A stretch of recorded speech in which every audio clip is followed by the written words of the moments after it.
এই বন্ধুরা, একজন স্বৈরাচারী নেতা বা নেত্রীর অবসান কিভাবে ঘটে জানেন? না হয় সাধারণ জনগণ তাকে রাজ সিংহাসন থেকে টেনে নামিয়ে হত্যা করে, অথবা সে যদি খুব ভাগ্যবান হয় তাহলে সে দেশ থেকে পালানোর সুযোগ পায়। শেখ হাসিনা পালানোর সুযোগ পেয়েছে। 5ই আগস্ট 2024 সাল বাংলাদেশের একটি ঐতিহাসিক দিন। শেখ হাসিনা দীর্ঘ 15 বছর বাংলাদেশ সরকার সামলানোর পর বাধ্য হন পদত্যাগ করে দেশ থেকে পালাতে।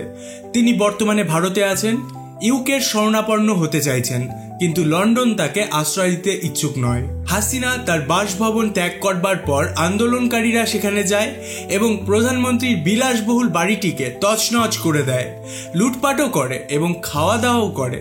সেই সঙ্গে শেখ হাসিনার বাবা অর্থাৎ শেখ মুজিবুর রহমানের মূর্তির ওপরেও জনগণ ক্ষোভ প্রকাশ করে, মূর্তি ভাঙার চেষ্টা করে। শেখ মুজিবুর রহমান, যে কিনা বাংলাদেশের ফাউন্ডিং ফাদার, তার উপর ছাত্রদের কিসের রাগ? আমরা তো জানতাম যে বাংলাদেশের ছাত্ররা এই আন্দোলন করছে কোটার বিরুদ্ধে, রাইট? তাহলে শেখ মুজিবুর রহমানের মূর্তির ওপরেও জনগণ ক্ষোভ কেন দেখাচ্ছে? সংখ্যালঘুদের ওপর আক্রমণ কেন?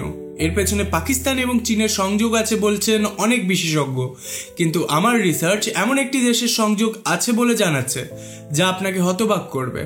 হ্যাঁ, সেটা কোনো ওয়েস্টার্ন দেশ। শেখ হাসিনার পদত্যাগ বাংলাদেশবাসীদের এক নতুন উৎসাহ দিয়েছে সবকিছু নতুন করে শুরু করবার। বর্তমান পরিস্থিতিতে বাংলাদেশের মিলিটারি দেশের শাসন হাতে নিয়েছে, পরিস্থিতি শান্ত করবার চেষ্টা করছে, কিন্তু পরিস্থিতি আরো উত্তপ্ত হচ্ছে। মানুষকে জীবন্ত পুড়িয়ে দেওয়া হচ্ছে, মূর্তি ভাঙা হচ্ছে, মাইনরিটিসদের ওপর চলছে অত্যাচার। এগুলো কি থামবে? যদি না থামে তাহলে বাংলাদেশ নতুন করে শুরু করবেই বা কি করে? প্রথমে জেনে নিন একটি ছাত্র আন্দোলন কিভাবে একটি স্বৈরাচারী সরকারের পতন ঘটালো, এবং সরকার যতই শক্তিশালী হোক না কেন প্রতিটা সরকারই ছাত্র আন্দোলনকে এতটা ভয় পায় কেন। শেখ হাসিনার এই খারাপ দিনের শুরু হয় একটি ছাত্র আন্দোলন নিয়ে। এই আন্দোলনটি হচ্ছিল কোটা সিস্টেমের বিরুদ্ধে। এই সিস্টেমকে এনেছিল শেখ মুজিবুর রহমান 1971 সালে, যখন দেশ স্বাধীন হয়। এরপর বাংলাদেশ মিলিটারি শাসন দেখে, সেখানে এই কোটা সিস্টেম বাতিল করে দেওয়া হয়। আবারও 2018 সালে শেখ হাসিনা এই সিস্টেমকে রিইন্ট্রোডিউস করে। এই কোটাটি ছিল ফ্রিডম ফাইটার কোটা। এই কোটার দ্বারা মুক্তিযুদ্ধে যারা যুদ্ধ করেছিল তাদের পরিবারের জন্য 30% সংরক্ষিত করা হবে সরকারি চাকরিতে। এটা দেখে বাংলাদেশে আন্দোলন শুরু হয়। ছাত্রছাত্রীরা এই কোটা সিস্টেমকে সম্পূর্ণ অগণতান্ত্রিক বলতে শুরু করে। হাসিনা সরকার এই কোটা সিস্টেমকে তারপরে বাতিল করে দেয়, কিন্তু মুক্তিযোদ্ধাদের ফ্যামিলিরা হাইকোর্টে গিয়ে মামলা করে।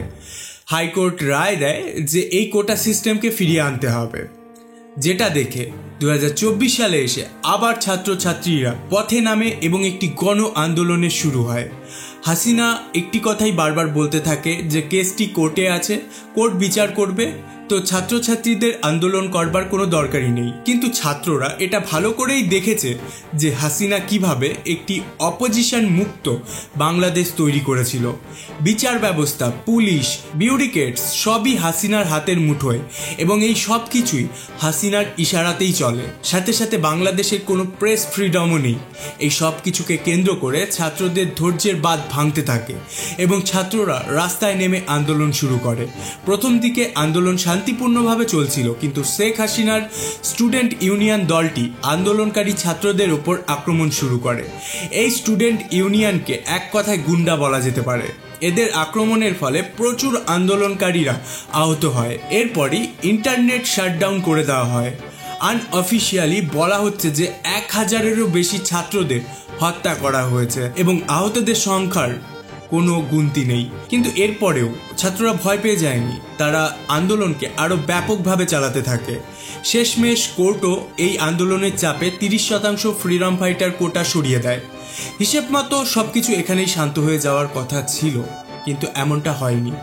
হাসিনার প্রতি প্রতিশোধের আগুন তখন চারিদিকে ছড়িয়ে পড়েছে।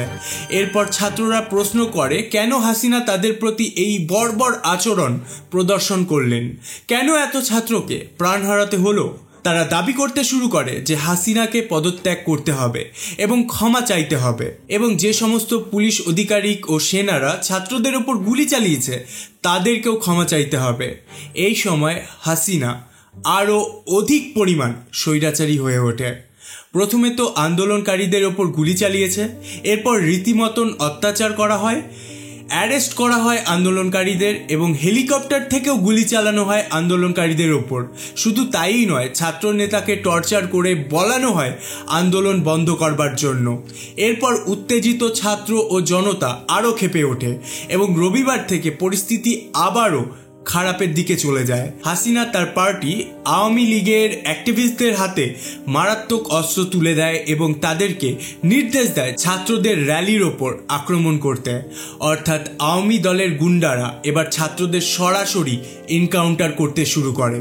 হাসিনা ভেবেছিল এবার হয়তো ছাত্ররা ভয় পেয়ে আন্দোলন বন্ধ করে দেবে, কিন্তু হয় ঠিক এর বিপরীত। এই একদিনের ভেতরে 100 জনেরও বেশি আন্দোলনকারীদের হত্যা করা হয়। সামাজিক মাধ্যমে এমন অনেক ভিডিও পাবেন যেখানে আওয়ামী লীগের গুন্ডারা পয়েন্ট ব্ল্যাঙ্ক রেঞ্জ থেকে শুট করছে ছাত্রদের।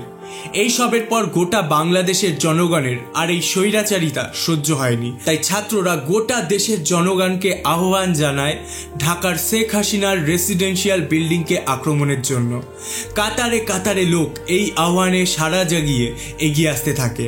পুলিশ ও মিলিটারি ব্যারিকেড তৈরি করে হাসিনার বাসভবনকে ঘিরতে, কিন্তু ছাত্ররা স্পষ্ট জানিয়ে দেয় তারা পেছনে হাঁটবে না। তারা শান্তিপূর্ণভাবেই আন্দোলন করছিল, কিন্তু গুলি চালিয়ে অত্যাচার করে শেখ হাসিনাই তাদেরকে খেপিয়ে তুলেছিল। তারা কোনো মতেই আর হাসিনাকে তাদের সরকারে চায়নি। এমতো অবস্থায় আন্দোলনকে আটকানোর জন্য মিলিটারি সাপোর্ট অনিবার্য ছিল, কিন্তু মিলিটারি পরিষ্কার জানিয়ে দেয় যে তারা ছাত্র বা অন্য কোনো আন্দোলনকারীদের ওপর গুলি চালাবে না। তারা খুব বেশি হলে কারফিউ জারি করবে, কিন্তু কোনো মতেই প্রোটেস্টারদের ওপর হামলা করবে না এবং তাদেরকে কোনো মতেই দেশদ্রোহী বলতে পারবে না, যেটা কিনা হাসিনা বারবারই আন্দোলনকারীদের বলেছিল। এখানেই একটি টার্নিং পয়েন্ট সৃষ্টি হয় যখন আর্মি হাসিনার পাশে দাঁড়াচ্ছিল না এবং ভিন্ন মত প্রকাশ করছিল। এরপর বাংলাদেশ আর্মি একটি স্টেটমেন্ট প্রকাশ করে যেখানে বলা হয় যে বাংলাদেশ আর্মি সর্বদাই জনসাধারণের পাশে দাঁড়াবে। এইসবের পরই বোঝা যাচ্ছিল বড় কিছু হতে চলেছে বাংলাদেশে।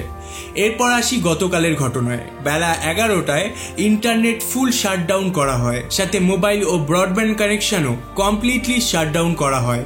ঢাকার শহরের বিভিন্ন স্থানে হেভিলি আর্মড সেনাদের মোতায়েন করা হয়, যাতে আওয়ামী দলের সাথে আন্দোলনকারীদের সংঘর্ষ হলে যাতে তাড়াতাড়ি পরিস্থিতি কন্ট্রোল করা যেতে পারে। এরপরেও জাতীয় শহীদ মিনার সহ বিভিন্ন স্থানে সংঘর্ষ হয়েছিল বলেই জানা যাচ্ছে।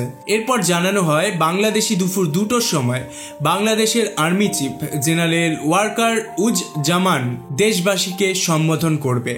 এই সময় ছাত্র আন্দোলনকারীদের মনে আশার সঞ্চার হয় যে সত্যিই হয়তো তাদের আন্দোলন হাসিনাকে পদত্যাগ করতে বাধ্য করেছে। এরপর স্পষ্টভাবে জানানো হয় যে দুপুর 1:30টার সময় শেখ হাসিনা পদত্যাগ করেছে এবং দেশ থেকে পালানোর প্রস্তুতি করছে।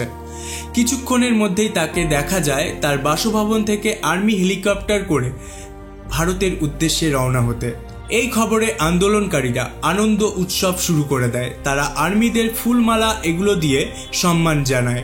শেখ হাসিনা দেশকে সম্বোধন করে একটি স্পিচ রেকর্ড করতে চাইছিলেন, কিন্তু তাকে সেই সময়টুকুও দেওয়া হয়নি। শেখ হাসিনাকে রেজিগনেশনের পর সোজা পালিয়ে যাওয়ার নির্দেশ দেয় আর্মি চিফ জেনারেল। হাসিনাকে কতটা প্রেশার ক্রিয়েট বা থ্রেট করে এই কাজটা সম্পূর্ণ করা হয়েছিল তা এখনো জানা যায়নি। চিফ জেনারেল দুপুর 2টোর জায়গায় 3টেতে প্রেসের সামনে আসে এবং শান্তিপূর্ণ পরিস্থিতি তৈরি করবার আবেদন জানায়। এরপর শেখ হাসিনার রেজিগনেশন কনফার্ম করে তিনি আশ্বাস দেন যে এই হত্যাকাণ্ডের সাথে যুক্ত ব্যক্তিরা যথাযথ শাস্তি পাবে। তিনি আরও জানান যে শেখ হাসিনার দল আওয়ামী লীগ বাদ দিয়ে অন্যান্য রাজনৈতিক নেতাদের সাথে তার কথা হয়েছে এবং আপাতত একটি অন্তর্বর্তী সরকার তৈরি করার সিদ্ধান্ত নেওয়া হয়েছে। বাংলাদেশের সমস্ত শহরে এই খবরে সেলিব্রেশন শুরু হয়ে যায়। তাদের মতে তাদের রক্ত বৃথা যায়নি। তারা আন্দোলন করে এমন একটি অসম্ভব স্বৈরাচারী সরকারকে পদচ্যুত করেছে যাকে হয়তো রাজনৈতিকভাবে করা যেত না। কিন্তু এই আনন্দের পাশাপাশি দেশবাসীর একটি চিন্তার বিষয়ও কিন্তু তৈরি হয়েছে। বাংলাদেশে প্রচুর পরিমাণে অরাজকতা দেখা যাচ্ছে। আন্দোলনকারীরা গৌরব ভবন লুট করেছে, কিন্তু তার থেকেও বড় খবর হচ্ছে দেশের অভ্যন্তরে আওয়ামী লীগের কর্মকর্তাদের এখন জ্যান্ত পুড়িয়ে মারা হচ্ছে, সংখ্যালঘুদের উপর অত্যাচার শুরু হয়েছে, নিজেদের দেশের ফাউন্ডিং ফাদারের স্ট্যাচু ভাঙচুর করা হচ্ছে, নেতাদের বাড়ি ভাঙচুর করে আগুন লাগিয়ে দেওয়া হচ্ছে, ইনস্টিটিউশনের ক্ষতি করা হচ্ছে। ছাত্রদের মতে আওয়ামী লীগের অ্যাক্টিভিস্ট গুন্ডারাই এগুলো করছে, তবে তারা এটাও খেয়াল রাখছে যাতে মাইনরিটিসদের ওপর কোনো অত্যাচার না হয়। তবে এখন অন্তর্বর্তী সরকারের প্রধান কাজ হচ্ছে অ্যারেস্টেড ছাত্র এবং যাদের লুকিয়ে সরিয়ে নেওয়া হয়েছিল তাদের মুক্ত করা। অন্তত যারা বেঁচে আছে তাদেরকে ইমিডিয়েট মুক্ত করা উচিত, এবং যেসব নেতাদের বাড়িতে আক্রমণ এবং আগুন লাগিয়ে দেওয়া হচ্ছে তাদের প্রোটেকশন দিয়ে এই অরাজকতা বন্ধ করা। সাথে মাইনরিটিসদের ওপর আক্রমণকে অবিলম্বে বন্ধ করা উচিত এবং কিভাবে দেশের ফিউচারকে ভালো করবে সেটা নিয়ে চিন্তাভাবনা করা উচিত। ছাত্ররা সেদিকে অগ্রসর হচ্ছে বলেই মনে হচ্ছে। তারা হাসিনার পরিবর্তক হিসাবে নোবেলজয়ী মোহাম্মদ ইউনূসকে চাইছে। 3 মাসের মধ্যে পূর্ণ নির্বাচনের মাধ্যমে সরকার গঠন করতেও চাইছে তারা। দেখুন, কিছুদিন আগে আমি একটি ভিডিও করেছিলাম বাংলাদেশ ছাত্রদের উপর হওয়া অত্যাচার নিয়ে, ছাত্রদের রাজাকার আখ্যার বিরোধিতায়। ভিডিওটিকে ইউটিউব এজ রিস্ট্রিক্টেড এবং ডিমনিটাইজড করে দেওয়া সত্ত্বেও কিছু মানুষ ভিডিওটিকে দেখেছেন, তারা আমার সাথে সহমত পোষণ করেছেন। আজ আমি স্বৈরাচারী সরকারের পতনকে যেমন ছাত্রদের জয় মনে করছি, তেমনি এই সুযোগে মাইনরিটিসদের উপর আক্রমণ করার নিন্দা জানাচ্ছি। আমার বিশ্বাস আন্দোলনকারী, যাদের মধ্যে প্রায় অধিকাংশই আমার মতো জেনজি, তারা পারে টেকনোলজিকে ব্যবহার করে মাইনরিটি ভাই বোনদের সুরক্ষা নিশ্চিত করতে। And please do it, because মাইনরিটিসদের সুরক্ষা নিশ্চিত না হলে বিশ্ব এই আন্দোলনকে কিভাবে মনে রাখবে? একবার ভেবে দেখুন। আজ এখানেই শেষ করছি।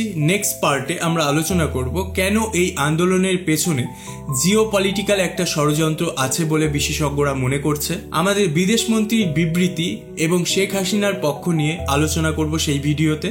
খুব তাড়াতাড়ি দেখা হচ্ছে। As always, stay happy, stay safe.